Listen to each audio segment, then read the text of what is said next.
Gálatas, capítulo de número 4, versos de 1 a 7.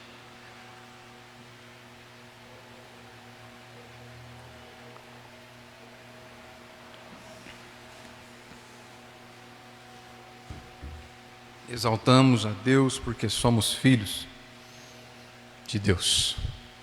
Gálatas, capítulo 4, vamos ver dos versos de 1 a 7 nessa noite.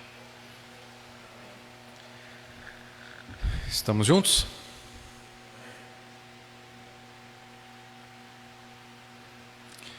Diz assim a palavra do Senhor, mantenha a Bíblia aberta para a gente revisitar sempre essa noite. Digo, pois, que durante o tempo em que o herdeiro é menor, em nada difere de escravo, posto que ele é senhor de tudo, mas está sob tutores e curadores até ao tempo pré-determinado pelo Pai. Assim também nós, quando éramos menores, estávamos servilmente sujeitos aos rudimentos do mundo.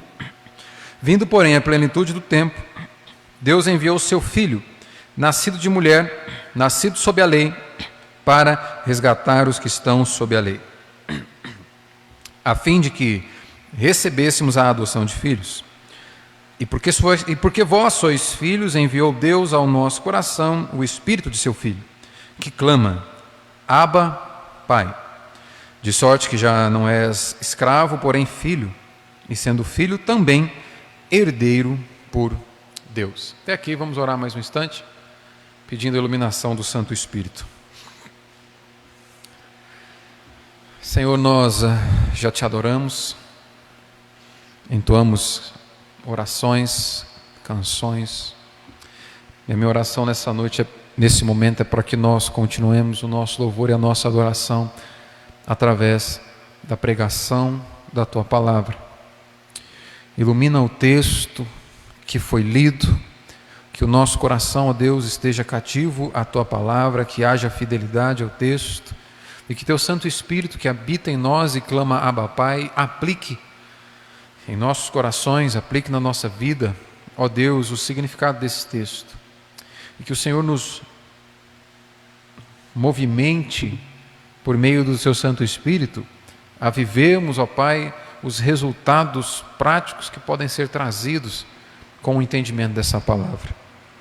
Eu oro assim, confiante no Teu santo nome, em nome de Jesus. Amém. Amém. Louvado seja Deus. Nessa passagem aqui, o apóstolo Paulo, ele inicia com umas palavras que nos fazem imediatamente a gente pensar no que ele disse antes. Ele termina o capítulo 3, nós gastamos alguns domingos aí no capítulo 3, e o início do capítulo 4 é com palavras que nos fazem colocar os olhos mais uma vez no final do capítulo 3. Ele inicia dizendo assim, digo, pois. Ou seja, o início dessa passagem aqui é uma conclusão daquilo que ele vem dizendo no capítulo 3. E ele vem, nós já vimos isso nas exposições anteriores, Paulo vem tratando no capítulo 3 da superioridade da promessa de Deus, que está presente no Evangelho, comparado à lei de Deus. Então, os judaizantes, os religiosos, os legalistas ali daqueles dias queriam fazer com que os gálatas, homens e mulheres que nasceram de novo, que creem em Jesus Cristo para viver para Deus, dessem um passo atrás na sua vida com Deus e voltassem a viver confiando mais na prática das obras do que no amor de Deus, demonstrado em Jesus Cristo. E Paulo vem mostrando para eles que se eles caíssem nessa tentação, eles estariam retrocedendo e não avançando no relacionamento com Deus.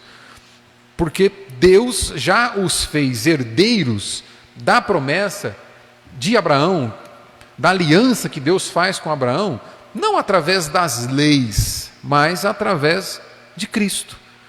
Por isso que agora ele vai concluir. Por isso que ele inicia então o capítulo 4 dizendo, digo, pois, no verso 29, olha só aí, corre os seus olhos para o capítulo 3, verso 29, o último versículo do capítulo anterior, Paulo vai dizer o seguinte, e se sois de Cristo, também sois descendentes de Abraão e herdeiros segundo a promessa. Somos herdeiros por causa de Cristo. Não somos herdeiros por causa da observação da lei. Então é isso que Paulo vai, mais uma vez aqui, cravar sua estaca do Evangelho para demonstrar que nós somos herdeiros de Deus, não por algo que nós fazemos para Deus, mas nós somos herdeiros de Deus por algo que Deus fez por nós. Então, em Cristo, nós já somos herdeiros, nós não precisamos ir para Israel, nós não precisamos nos tornar judeus como aqueles homens estavam ensinando, nós não precisamos observar a lei de Moisés para assim sermos feitos filhos de Deus. Nós precisamos de Cristo. E em Cristo nós somos herdeiros de tudo aquilo que Abraão é herdeiro, de tudo aquilo que é resultado ou que está contido na promessa que Deus faz com o seu povo, por causa de Cristo. E aí então ele vai iniciar o capítulo 4. E a temática central desses 7 versículos que nós lemos aqui, Paulo nos mostra aqui que nós somos filhos de Deus por causa de Deus. Você é filho de Deus não por alguma coisa que você fez. Você é filho de Deus por algo que Deus fez. Então é isso que Paulo vai resgatar aqui. Nós somos filhos de Deus por causa, e tão somente por causa de Deus. E é sobre esse tema que eu quero pensar, meditar com os irmãos aqui nessa noite. E dividir esses 7 versículos em 3 partes, para ficar didático. E a primeira parte, que vai dos versos de 1 a 3, Paulo vai nos mostrar aqui a nossa condição, ou a condição dos homens antes do Filho de Deus. Antes da execução do plano de Deus pelo Filho, pelo Senhor Jesus, qual era a condição dos homens? Versos de 1 a 3. A segunda parte, nos versos 4 e 5, Paulo vai nos mostrar o que foi que Cristo fez, a obra do Filho. E na terceira parte, versos 6 e 7, Paulo vai nos mostrar a obra do Espírito do Filho. Então nós temos essa divisão clara aqui. Primeiro, a condição antes do Filho, a obra do Filho e a obra do Espírito do Filho. É esses 3 pontos que eu quero ver com os irmãos nessa noite. E já te chamo a atenção então para você olhar para o texto mais uma vez e a gente meditar nesse primeiro ponto. Primeiro ponto aqui então, qual é a condição dos homens antes da obra do Filho de Deus? E toda a raça humana. Verso 1 novamente, olha só, Paulo diz assim: digo, pois, que durante o tempo em que o herdeiro é menor, em nada difere do escravo, posto que ele é senhor de tudo, mas está sob tutores e curadores até o tempo predeterminado pelo Pai. Assim também nós, quando éramos menores, estávamos servilmente sujeitos aos rudimentos do mundo. Olha só, o tema desse capítulo 4 aqui, ou do início dessa passagem do capítulo 4, nos faz pensar, e é isso que Paulo quer que nós pensemos, que o que nos faz diferentes do resto do mundo, o que faz o crente diferente do incrédulo, não é outra coisa senão a aliança de Deus. A ênfase aqui, não é aquilo que os religiosos estão ensinando. Você não está em aliança com Deus porque você está se esforçando para fazer algo para Deus, para cumprir com as obras da lei. Não, você está em aliança com Deus, você é de Deus, você é redimido por Deus por causa daquilo que Deus fez contigo. Então é a aliança de Deus que nos difere, nos faz diferente do resto do mundo. Esse é um ponto central aqui. O que diferencia você do incrédulo, o crente daquele que não crê, não é algo que o crente fez, mas é a aliança de Deus, é algo que Deus fez. Existe um tempo em que existe uma condição, existe uma realidade em que não existe diferença entre os homens. São todos iguais. Existe uma condição, um tempo em que toda humanidade tem uma mesma característica. Todos os homens são caídos. Em Adão, a humanidade herda essa condição, essa realidade de homens caídos. Então, existe um tempo em que todos são iguais. Que tempo é esse? O tempo que antecede a aplicação da graça de Deus na vida do indivíduo. Em outras palavras, Paulo vai mostrar para nós aqui que se não fosse a graça de Deus, não há nada que diferencie você do incrédulo. Se não fosse esse favor de Deus que nós não merecemos, seríamos iguais. Toda a humanidade herdeira de Adão, caída em pecado, e não há diferença nenhuma. Esse tempo em que não há diferença entre os homens é o tempo que antecede essa aplicação da graça de Deus no coração daquele que crê. Sem essa obra, todos são idênticos. todos os que pertencem à família de Deus, todos os filhos de Deus, são filhos de Deus por causa da determinação de Deus. Esse que é o ponto aqui. A ideia central para a gente pensar é o que te fez, ou por que você é diferente do incrédulo? Por que dizer que todo mundo é filho de Deus é errado? Primeiro, porque a Bíblia diz que não é assim que funciona. Segundo, a Bíblia diz que é somente aqueles que se apegam a Cristo pela fé que são filhos de Deus. Pergunto para você e vou responder com o texto de Paulo aqui. Por quê? Você que se apega a Cristo Jesus é filho de Deus e aqueles que rejeitam Cristo não são. Por que você é e outros não? O que te diferencia? O que te diferencia é algo que Deus fez por você. Paulo vai dizer em Efésios capítulo 1, versos de 3 a 5, eu vou ler, nós já vimos esse texto algumas vezes. Efésios capítulo 1, dos versos 3 a 5, olha só o que Paulo diz. Bendito o Deus e Pai de nosso Senhor Jesus Cristo, que nos tem abençoado com toda sorte de bênção espiritual. Ele enfatiza, são bênçãos espirituais, ou seja, é tudo aquilo que nós precisamos para estar nessa aliança espiritual de Deus. É tudo aquilo que nós precisamos para viver para Deus. Deus nos deu isso. Lá em Efésios capítulo 1, dos versos 3 em diante, Paulo vai estar louvando a Deus por algo que Deus fez em favor da sua igreja. É isso que ele trata ali. A origem da igreja está em Deus e Paulo louva a Deus por aquilo que Deus fez. O que Deus fez? Abençoou. Com bênção espiritual, ou seja, Deus abençoou com uma aliança. Deus abençoou o seu povo com algo que eles não seriam capazes de criar. Deus nos abençoou com tudo aquilo que nós precisamos para sermos dele, para sempre. Bênção espiritual. E Paulo vai continuar dizendo, nas regiões celestiais em Cristo. No verso 4 ele diz lá, assim como nos escolheu. Você cantou isso aqui. Você cantou que ele te escolheu. E se você cantou, agora eu vou te explicar por quê. Ele nos escolheu em Cristo, antes da fundação do mundo, para sermos santos e irrepreensíveis perante Ele, e em amor nos predestinou para Ele, para a adoção de filhos. Olha só, Paulo está dizendo, por que você é filho e outro não? A resposta de Paulo é, porque Deus quis. Você não conquistou a posição de filho, você recebeu a posição de filho. E Paulo diz que é determinação de Deus, antes mesmo da criação do mundo, os seus filhos.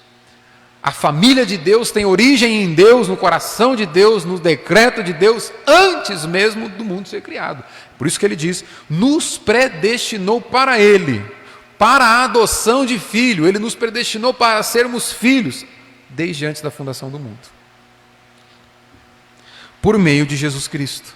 E ele finaliza essa porção no verso 5 dizendo, segundo o beneplácito de sua vontade. O que diferencia você, o que nos diferencia como povo de Deus, daqueles que não estão em aliança com Deus, não é outra coisa senão o próprio Deus, a aliança, a vontade de Deus. É isso que Paulo diz, por causa da vontade de Deus, vocês são famílias de Deus.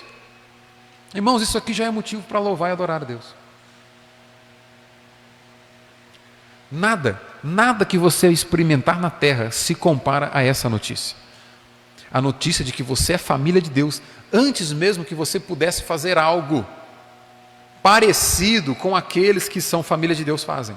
Vamos pensar o seguinte, como que um filho de Deus se comporta? O filho de Deus se comporta buscando Deus, vivendo para Deus, buscando conhecer Deus, buscando fazer as coisas que Deus manda. Pois é, antes mesmo de você fazer todas essas coisas, a Bíblia diz que você foi chamado para ser filho de Deus, ou que você foi determinado como filho de Deus. A família de Deus tem origem na eternidade. Mas vamos continuar. E isso vai ao contrário daquilo que os judeus ensinavam para os Gálatas, ou estavam tentando ensinar para os Gálatas lá, que os judeus eles se consideravam automaticamente filhos de Deus pelo fato de serem da descendência física de Abraão e por terem a lei de Moisés. O que Paulo vai mostrar aqui é que essa nunca foi. A linhagem física de Abraão e a lei de Moisés nunca foram os meios ou o caminho pelo qual Deus estabeleceria uma aliança com os homens. A aliança seria pautada na fé no herdeiro que viria, no nosso Senhor Jesus. Mas avançando aqui, mais uma vez, essa primeira porção vai nos mostrar que a parte da ação graciosa de Deus, a parte desse favor de Deus, a parte dessa determinação, antes mesmo do mundo ser criado, a condição dos homens é uma só. Olha só o que ele diz no verso 2: todos são escravos e estão, olha só o verso 3, servilmente sujeitos aos rudimentos do mundo, aos princípios elementares do mundo. Nós estamos diante aqui de um texto, irmãos, olha só, presta atenção. Esse texto aqui evidencia a particularidade do cristianismo. Se alguém pedir para você explicar por que você é cristão, ou se alguém pedir para você, e hoje, numa pluralidade de religiões, muitas religiões existem hoje, se alguém pedir para você explicar o que faz do cristianismo algo diferente, o que você vai dizer? O que faz do cristianismo algo singular, que não se compara com qualquer outra religião do mundo? Nós estamos diante de um texto que mostra a particularidade do cristianismo que nenhuma outra religião tem. Olha só, nenhuma outra religião tem aquilo que Paulo está dizendo aqui, em todo o mundo. Primeiro, todas as religiões são compostas por um conjunto de ensinos, de doutrinas, que tem por objetivo te mostrar como você deve buscar a Deus. Todas as outras religiões do mundo têm por objetivo te ensinar o que você deve fazer para conquistar a sua salvação. É isso que as religiões do mundo dizem. Todos os outros líderes das diferentes religiões do mundo apontam para um caminho onde você deve seguir para ter conhecimento da verdade, para poder então experimentar de vida. Eles sempre vão apontar um caminho. Mas não é isso que o cristianismo faz. O cristianismo, ao contrário das outras religiões, ele não é o anúncio do que você deve fazer para ser salvo. O cristianismo é um anúncio daquilo que já foi feito por você, porque nós não tínhamos capacidade, porque nós não conseguiríamos fazer. É só o cristianismo que diz isso. Todas as outras religiões vão dizer, olha, você deve fazer A, B, C para buscar a Deus. O cristianismo vai dizer, olha, Deus te buscou porque você não era capaz de fazer A, ou B ou C. Essa é a ênfase que Paulo vai dar em toda essa carta aos Gálatas. Essa particularidade do cristianismo vai ficar evidente quando a gente entende que o fator determinante da salvação dos homens é o próprio Deus. Não é outro, é Deus. E aí muitos poderiam dizer o seguinte, não é óbvio, Deus é o fator determinante na salvação dos homens em qualquer religião do mundo. Muitos poderiam pensar assim, mas na prática não é assim que funciona. Por exemplo, nas religiões onde a salvação é resultado de um trabalho a quatro mãos, em que Deus faz um trabalho parcial, o homem faz um outro trabalho parcial, e aí eles somam forças para que o projeto de Deus para a salvação se conclua. Isso não é cristianismo, isso não é evangelho, isso é uma outra religião, não é o que apresenta aqui. Não há espaço para esse pensamento, por exemplo, em Gálatas. Aqui é a aliança de Deus que diferencia o salvo do não salvo.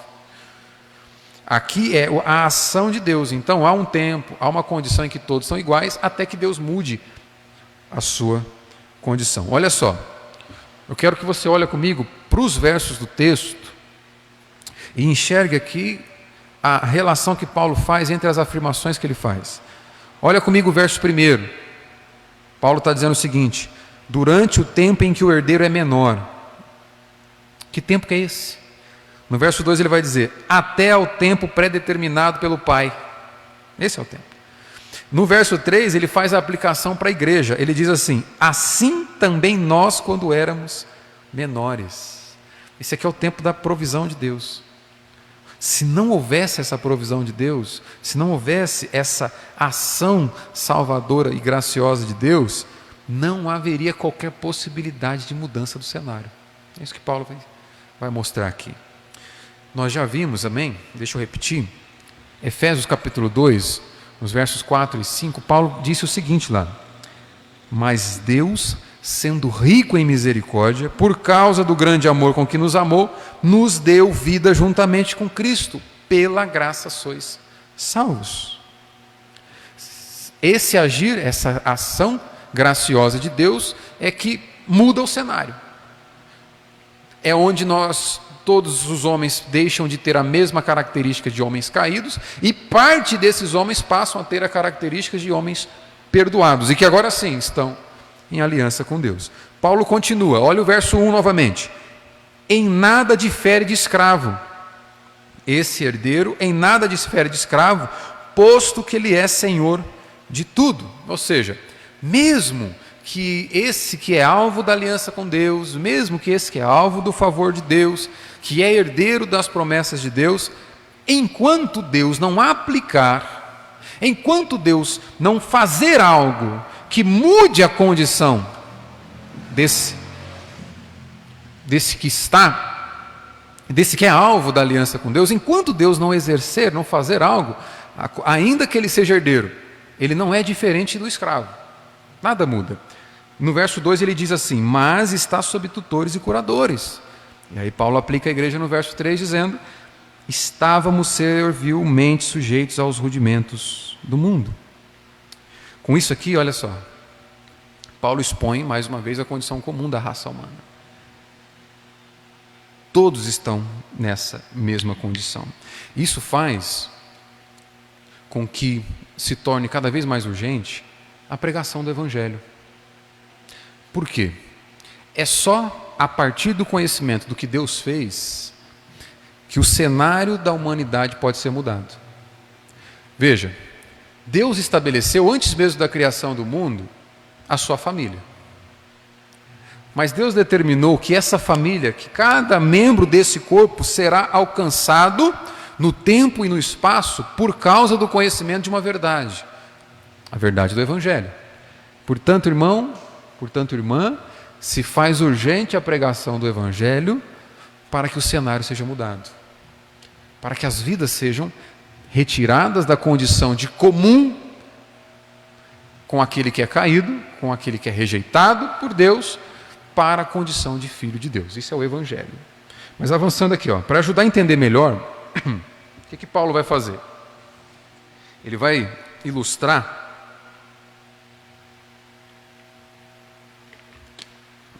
a nossa condição de filho com a imagem de uma criança que é herdeira de uma grande propriedade. Ele vai dizer que enquanto essa criança ela é menor, ela não pode usufruir da propriedade, ainda que ela seja herdeiro. No verso 1 ele vai dizer, apesar de ser herdeiro, ele não é diferente do escravo. A escravidão é o nosso estado natural, enquanto nós somos menores. Ou seja, antes da obra do Filho ser aplicada na nossa vida, nós estamos na menoridade. Lembra que na semana passada nós vimos aqui que o que faz com que nós entremos na maioridade do relacionamento com Deus não é o nosso esforço para viver pelas obras, mas é o nosso relacionamento com Jesus? Pois é, o que vai dizer aqui é que enquanto nós não nos relacionemos com Cristo por meio da fé, nós não somos diferentes dos não salvos. Nós não somos diferentes dos escravos. Cristo vai mudar isso. Mas, nas outras duas partes que nós vamos ver aqui, Paulo vai mostrar duas verdades. Primeiro, como que as pessoas podem alcançar a maioridade, e segundo, como que elas podem desfrutar da maioridade. Isso me leva para o nosso segundo ponto aqui. O segundo ponto, que a gente vai ver nos versos 4 e 5, é a obra do Filho de Deus. Então, o primeiro ponto aqui, olha só. Existe uma condição em que toda a raça humana é igual, enquanto ela está sujeita à lei, confiante nas suas obras e não é alvo dessa ação de Deus que muda a condição humana. Sem a graça de Deus, todos são os mesmos. Sem a graça salvadora de Deus, todos são escravos, rendidos ao pecado e incapazes de fazer alguma coisa para se salvarem. Até que Deus muda a realidade dos homens através da obra do Filho. Olha só o verso 4. Vindo, porém, à plenitude do tempo, Deus enviou seu Filho, nascido de mulher, nascido sob a lei, para resgatar os que estavam sob a lei, a fim de que recebêssemos a adoção de filhos. Se Deus, e somente Deus, é o fator determinante da salvação dos homens, se Deus é o fator que muda a nossa condição de homens caídos para homens perdoados e, portanto, salvos, se é Deus que faz com que você deixe de pertencer ao time dos não salvos e passe a pertencer ao time dos filhos, se é Deus que faz com que você deixe de ser apenas criatura e se torne filho, a pergunta que a gente tem que responder, ou que a gente pode buscar na Escritura, é quando e como Deus faz isso. Quando Deus muda a sua realidade, quando e como Deus muda a sua realidade. E aí Paulo diz aqui, vindo, porém, à plenitude do tempo. Aquele plano, pensado por Deus, originado no coração de Deus, antes da criação do mundo, seria executado num momento específico da história da humanidade, pré-determinado por Deus. E essa execução que o Filho realiza tem um impacto capaz de mudar a história de todo aquele que crê no resultado dessa obra, tanto os que viveram antes de Cristo, quanto os que vivem depois de Cristo até o dia da sua volta. A obra de Cristo tem poder para mudar a realidade de todos eles. E foi assim que Deus previu, foi assim que Deus determinou que fosse. Por isso Paulo diz, vindo porém à plenitude do tempo. Deus enviou seu Filho. Jesus é o plano de Deus desde antes da fundação do mundo. Num tempo certo, previsto na soberania de Deus, há 2000 e poucos anos atrás, Deus estabeleceu que naquele momento da história seu Filho entrasse na humanidade e mudasse a história. História essa, momento esse, que foi determinado desde antes da fundação do mundo. Apocalipse capítulo 13, verso 8, a Bíblia nos fala do Cordeiro que foi morto desde a fundação do mundo. Essa palavra desde aqui no grego significa separado, ou seja, o Cordeiro que foi morto separado da criação do mundo, ou seja, antes mesmo de Deus criar o mundo, Deus já havia determinado o meio pelo qual você seria salvo. A morte do Filho dele, lá. Irmãos, nós começamos a pensar aqui na realidade e na dimensão desse amor.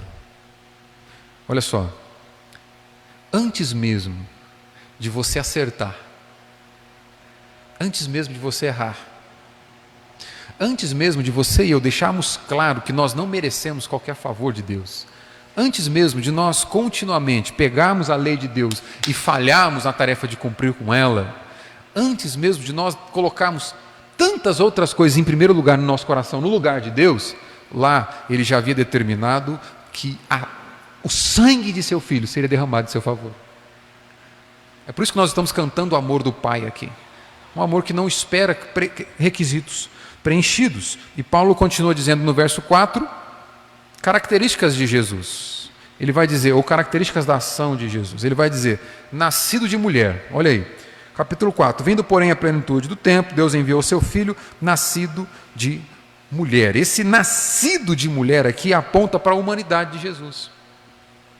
Aponta para o fato de que Cristo tinha que vir como uma pessoa. O nosso Salvador tinha que ser uma pessoa perfeitamente humana, para experimentar a morte no nosso lugar, e perfeitamente Deus, para vencer a morte por nós. Quando Paulo diz nascido de mulher, ele está apontando para a humanidade de Cristo, e é por causa dessa humanidade que ele nos substitui na morte que todo pecador deveria receber, no salário do pecado. E Paulo continua dizendo, nascido sob a lei, nascido de mulher, nascido sob a lei. Se nascido de mulher aponta para a humanidade de Jesus, nascido sob a lei aponta para a fidelidade de Jesus. O que acontece aqui? O nosso Salvador não poderia ser apenas homem, ou 100% homem, 100% Deus. Ele teria que ser fiel a Deus. Se a morte de Cristo substitui a nossa morte, Paulo está dizendo aqui que a obediência de Cristo, a obediência perfeita de Cristo, substitui a nossa obediência imperfeita. Paulo está mostrando para nós aqui que quando Deus contempla a obediência perfeita de Jesus, é como se nós tivéssemos obedecido perfeitamente. Quando Paulo diz que o nosso Redentor é perfeitamente homem e fiel a Deus na obediência, nascido sob a lei, ele está dizendo o seguinte: olha, a justiça que a lei requer, a obediência perfeita que a lei requer, e você não dá conta de dar, Cristo deu. E te deu de presente. Cristo obedeceu, te deu de presente. E ele continua o verso 5 dizendo: para resgatar os que estavam sob a lei, a fim de que recebêssemos a adoção de filhos. O propósito do Pai, então, a enviar Jesus em nosso favor, foi nos resgatar da maldição da lei, nos livrar do engano de uma salvação que pode ser obtida pelo esforço humano, pelo empenho humano.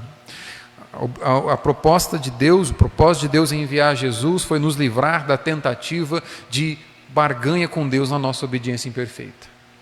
Por isso ele envia o Filho, que perfeitamente obedece e nos dá. Esse resgate aqui foi extremamente necessário para que nós deixássemos de viver na condição miserável de criaturas e passássemos a viver na condição de filhos de Deus.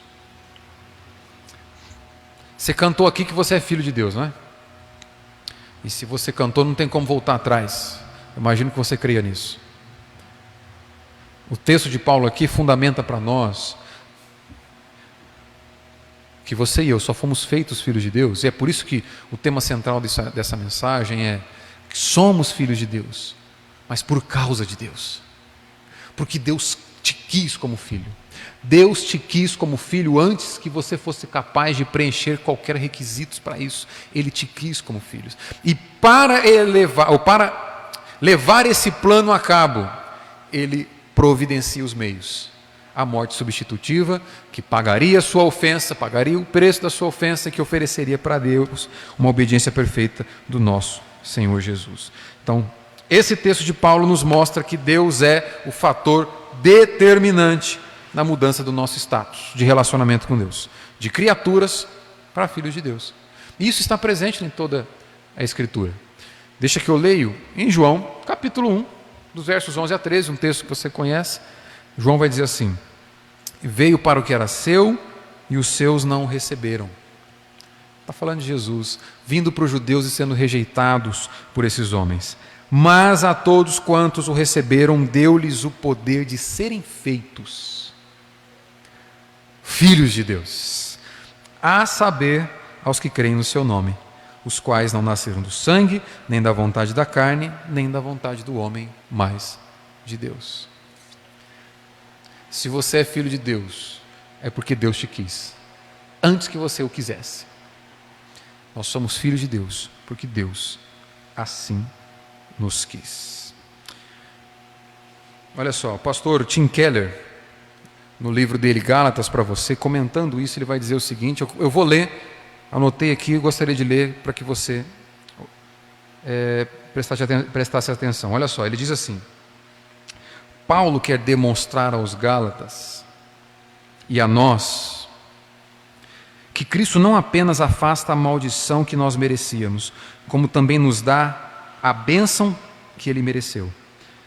A honra e a recompensa divina são certas e garantidas quanto o nosso perdão.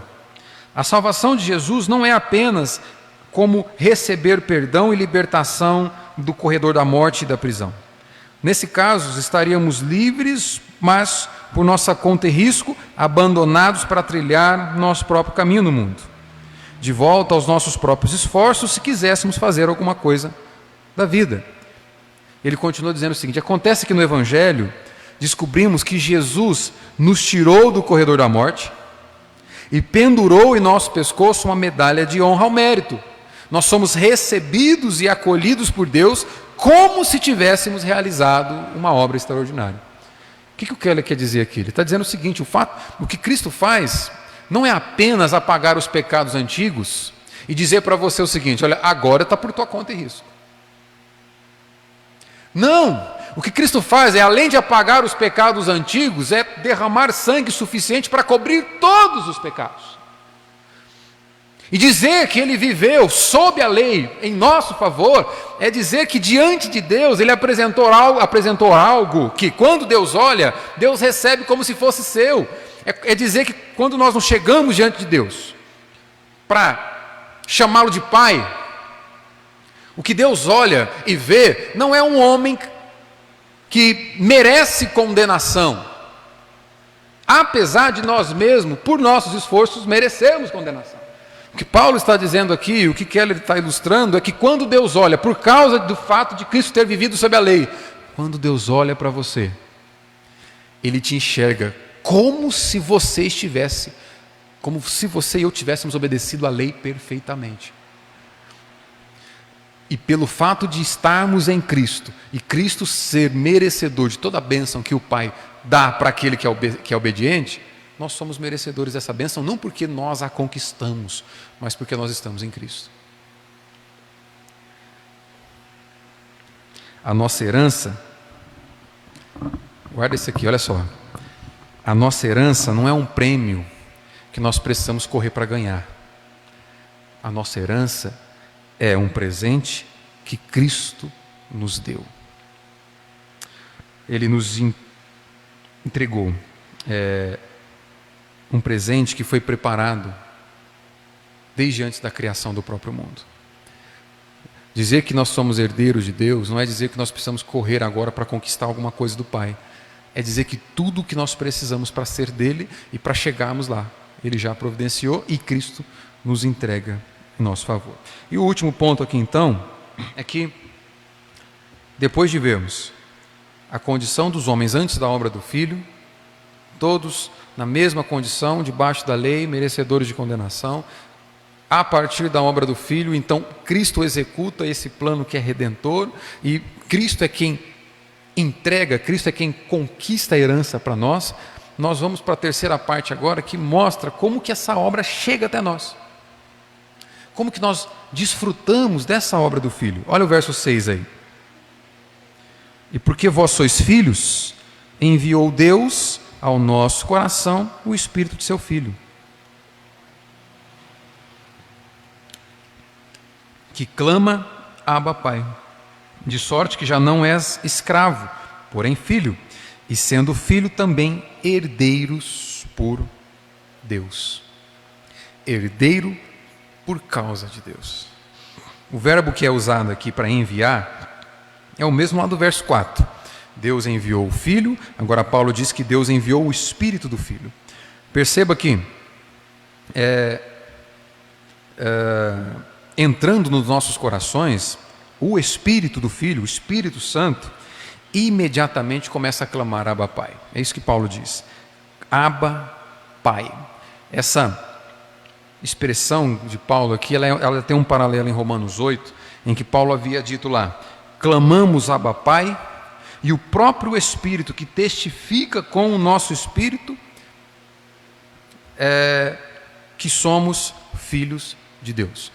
Pelo Espírito do Filho nós clamamos Abba, Pai, e é o Espírito do Filho que testifica que nós somos filhos de Deus. Em resumo, essa obra que Cristo conquista e nos dá de presente os resultados dela, é aplicado no coração de cada um desses que são alvos do favor de Deus, pelo Espírito Santo, através de um testemunho interno no nosso coração, nos dando a certeza que pertencemos a Ele. O Filho de Deus tem o Espírito do Filho de Deus, tem o Espírito Santo para testificar no coração dele a verdade de que nós pertencemos a Deus. O propósito de Deus, portanto, não foi apenas garantir, através do seu Filho, que a nossa filiação, mas foi nos dar certeza de que somos filhos.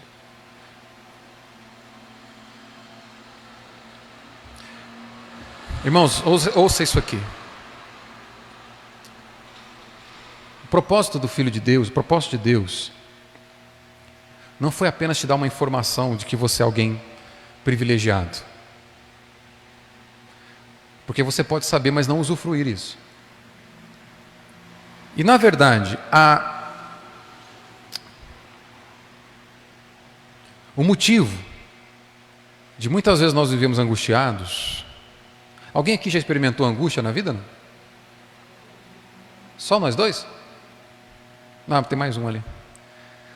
E muitas vezes, talvez, o motivo de nós experimentarmos tanta angústia, tanta infelicidade, tanta insatisfação, é porque nós temos o discernimento de que somos filhos de Deus, mas nós não provamos isso com o nosso coração. Porque existe uma diferença muito grande entre você discernir intelectualmente aquilo que a Bíblia ensina e você provar aquilo que ela diz. É por isso que nós precisamos do testemunho do Espírito Santo. E é por isso que Paulo está dizendo aqui que Deus enviou o Espírito Santo. Porque você pode muito bem acreditar em tudo isso que eu passei falando aqui mais de 30 minutos.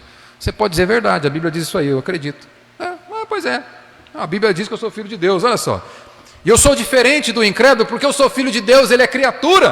Aleluia, é verdade, isso eu leio, conheço todos os textos que me dizem que sou filho de Deus. O grande problema é que a distância entre saber e provar é quase 1 metro.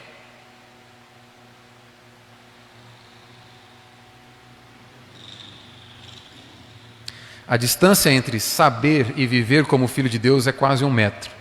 Sabia disso? Você já ouviu falar disso, João? A distância entre você saber que você é filho de Deus, mas você viver como tal, é quase 1 metro. Sair daqui e chegar aqui é algo que só o Espírito Santo pode fazer. É por isso que Paulo diz que é o Espírito do Senhor, é o Espírito Santo que testifica no nosso espírito que nós somos filhos de Deus. Sabe o que a gente aprende com isso aqui, irmãos? A obra de salvação que Deus realiza, ela tem começo, meio e fim em Deus. Começa com Deus, e essa é a primeira porção que nós vimos aqui. Se não fosse o agir de Deus, você não provaria dessa realidade. A obra de salvação e da nossa filiação começa com Deus. Desde antes da fundação do mundo, Ele determina: você será meu filho. Você é meu filho. Ela começa em Deus, ela tem o meio em Deus, e é por causa da obra de Cristo no tempo e no espaço, executando aquilo que o plano de Deus previu para a redenção dos homens. Por causa de Cristo, nós somos filhos de Deus. No entanto, ela é levada a cabo, começo, meio e fim, em Deus. Porque se Deus não enviasse o Espírito Santo, como Ele mesmo prometeu, você jamais provaria da realidade dessa afirmação: você é filho de Deus. É por isso que você precisa orar. É por isso que eu preciso orar. Porque é na oração que nós provamos do testemunho interno do Espírito Santo. Irmãos, é por isso que você precisa, olha só, deixa eu dar uma dica para você. Eu não sei o quanto você apreendeu daquilo que foi dito aqui até agora. Não sei. Eu imagino que se você pegou bem uns 10%. Olha lá. Mas sabe o que vai fazer diferença na minha e na sua vida? É nós pegarmos aquilo que nós ouvimos aqui e depois, na hora que a gente estiver almoçando lá em casa, a gente começar a sentar e digerir não só a comida, mas aquilo que nós ouvimos na pregação de domingo à noite. É você sentar com a sua família ali e começar a pensar nas implicações práticas disso que eu acabei de falar aqui. Sua salvação começa com o Pai te escolhendo antes da fundação do mundo. Tua salvação passa pela obra do Redentor de Cristo na cruz, pagando o preço da minha e da sua ofensa. Tua salvação passa pela vida de Cristo, construindo uma obediência que você não seria capaz de construir. E a tua salvação passa pelo testemunho interno do Espírito Santo que te lembra quem você é. Você não é apenas pai, você não é apenas profissional, você não é apenas mãe, você não é apenas filho, você não é apenas irmão, você é filho de Deus.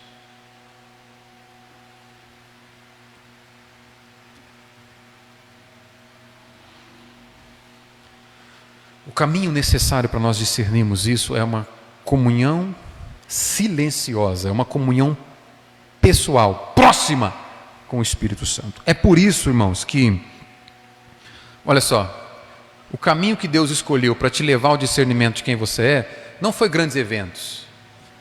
Às vezes, o crente tem um defeito de enxergar a paternidade de Deus em grandes eventos da vida. Quando nasce de novo, quando casa, quando tem filho, quando recebe uma cura, quando recebe uma promoção no trabalho. Louvado seja Deus por todos esses momentos.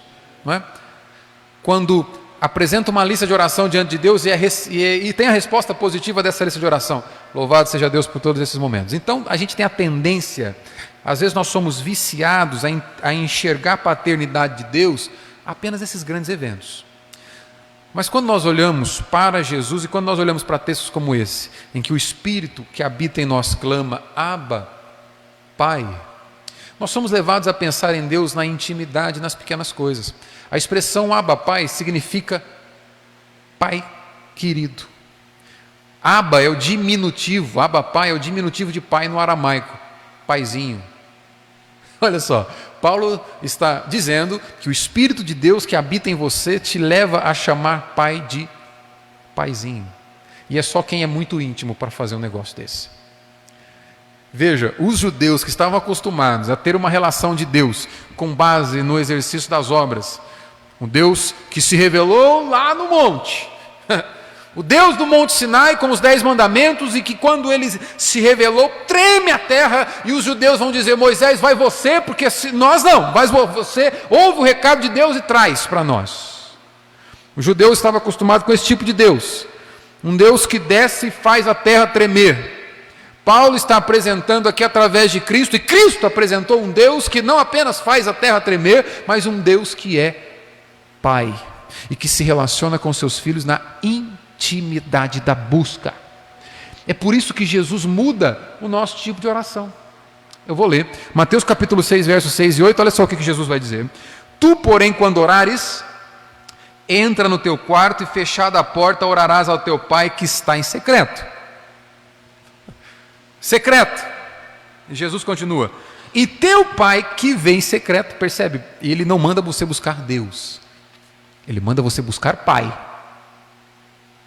E o teu Pai que vem em secreto te recompensará. E orando, não useis de vãs repetições como os gentios, porque presumem que pelo seu muito falar serão ouvidos. Não vos assemelheis, pois, a eles. Por quê? Porque Deus, o vosso Pai, Jesus enfatiza, de que Deus eu estou falando? Aquele que é Pai. Sabe o que tendes necessidade, antes que lhes peçais. Olha só, esses dias me perguntaram pelo WhatsApp assim, pastor, se Deus determina todas as coisas, por que a gente ora?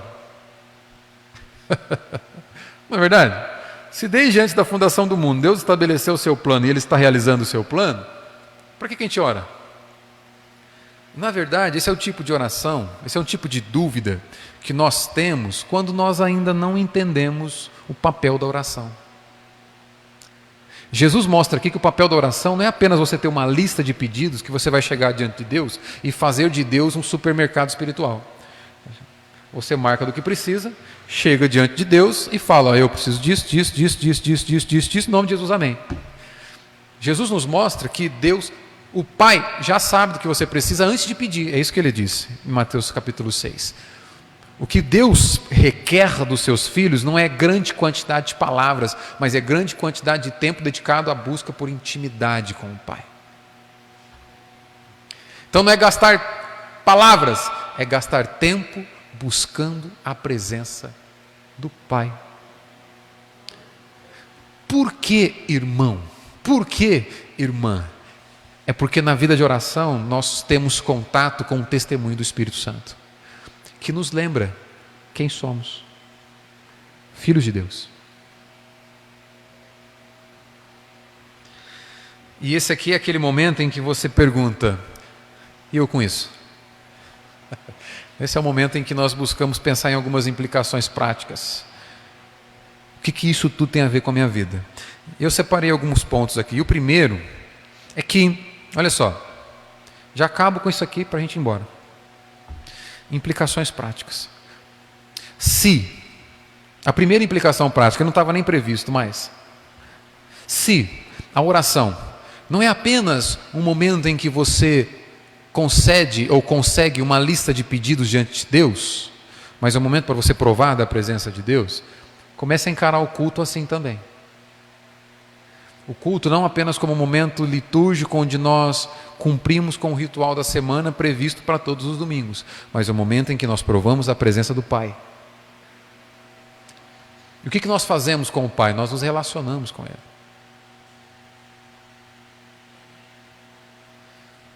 É para isso que serve esse momento. Então, primeira implicação aqui: cada detalhe da nossa vida precisa ser vivido da perspectiva do Pai. O que é isso?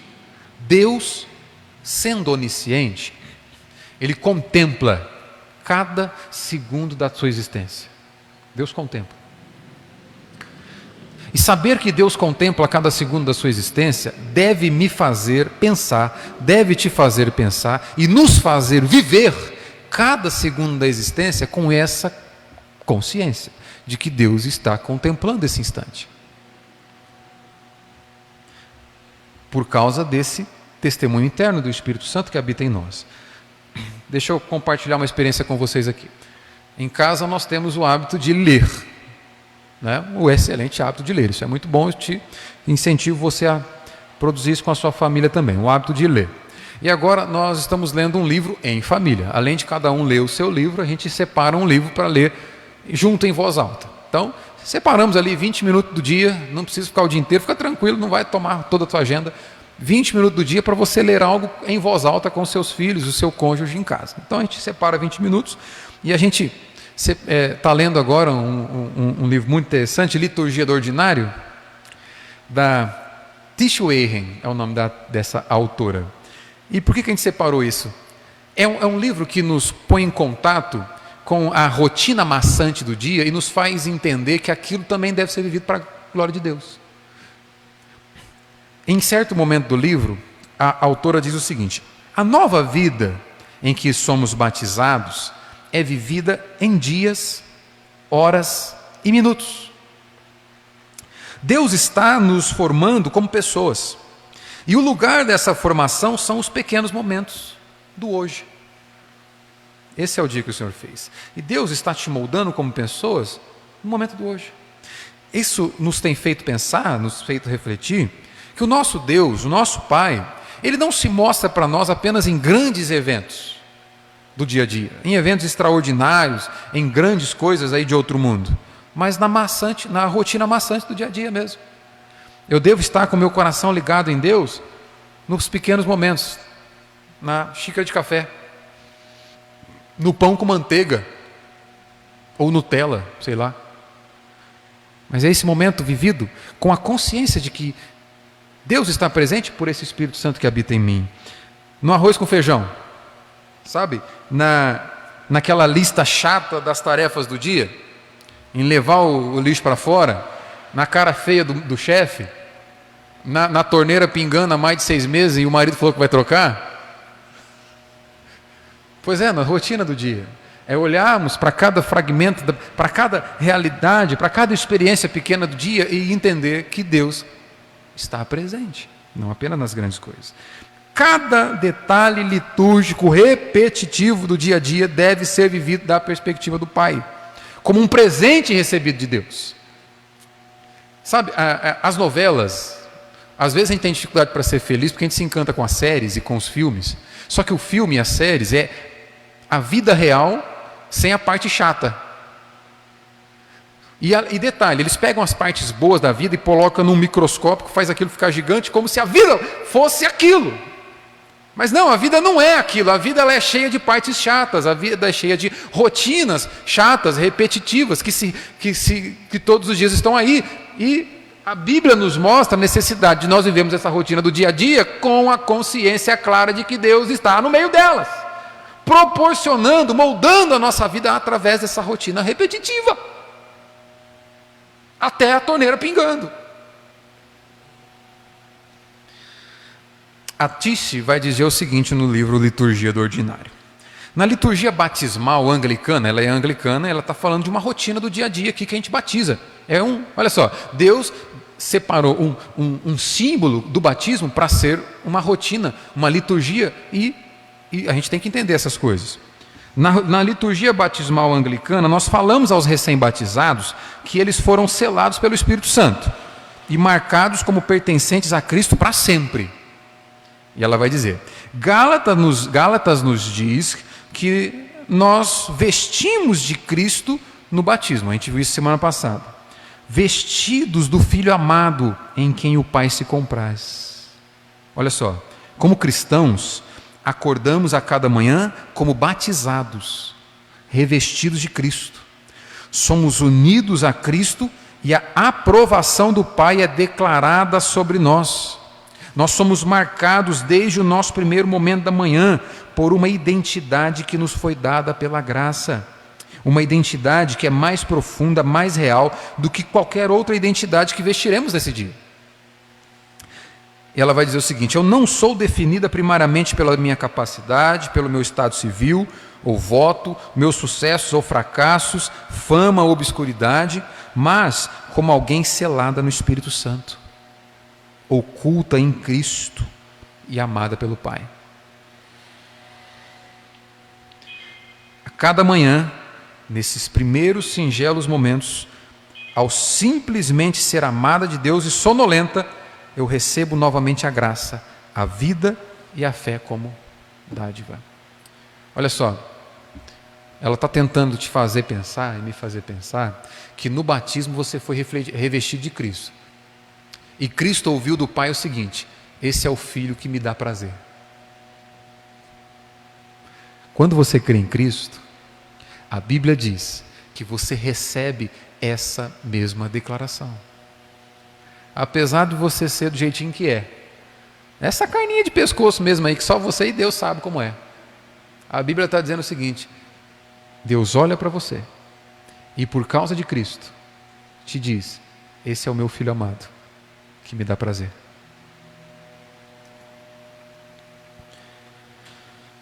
Eu vou encerrar por aqui, porque eu sei que quando o sermão se estende, a tendência, estatisticamente, a igreja ama menos o pastor que prega há muito tempo. Então eu quero evitar isso comigo. Eu quero te encorajar, irmãos, a você examinar o motivo das suas angústias. E às vezes nós ficamos angustiados porque nós temos muitas expectativas muito altas na nossa vida. E eu queria te puxar um pouquinho para baixo nessa noite, te fazer você considerar aquilo que você já tem e te fazer considerar a providência de Deus nisso que você já tem. Talvez você pode pensar o seguinte: se eu tiver um trabalho eu vou estar satisfeito. Ou você consegue o trabalho, aí você pode pensar o seguinte: se eu tiver um salário melhor eu vou estar satisfeito. Ou você pode dizer o seguinte: bom, se na verdade se eu tiver alguém para dividir a minha vida, eu vou estar satisfeito. Mas aí na verdade você arruma alguém para dividir a sua vida e você pode pensar: bom, se nós tivermos filhos, aí eu vou estar satisfeito. Aí na verdade os filhos vêm e você vai pensar o seguinte: olha, se os filhos forem embora, cada um com a sua vida já estabelecido, já bem formado, aí eu vou estar satisfeito. Aí lá na frente você pode dizer o seguinte: olha, se eu não tivesse tanto problema de saúde, pressão alta, diabetes, osteoporose, essas oses aí da idade, da maturidade, aí eu estaria satisfeito. Sabe qual que é o grande problema? Tudo isso jamais vai ser satisfeito, vai te dar satisfação na vida. É um engano você colocar o coração naquilo que é passageiro, temporal, e achar que você vai encontrar satisfação na vida. Você só encontra satisfação na vida quando o seu coração é colocado no Pai. E aí sim, tudo aquilo que você tem te dará satisfação. E aí sim, tudo aquilo que você jamais vai ter também te dará satisfação, mesmo não tendo. Quero te convidar a baixar a tua cabeça e fechar teus olhos. Pai Santo, te agradeço por esse momento de adoração e de reflexão na tua palavra.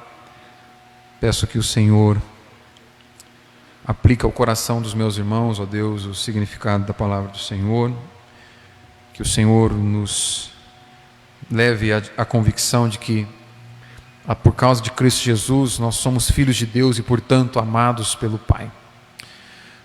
Pai Santo, que esse testemunho do Espírito Santo em nosso coração nos desperte nesses dias, ó Deus, a fim de nós vivermos de propósito, cada instante da nossa vida, tendo a consciência, ó Deus, de que o Pai preparou esse instante.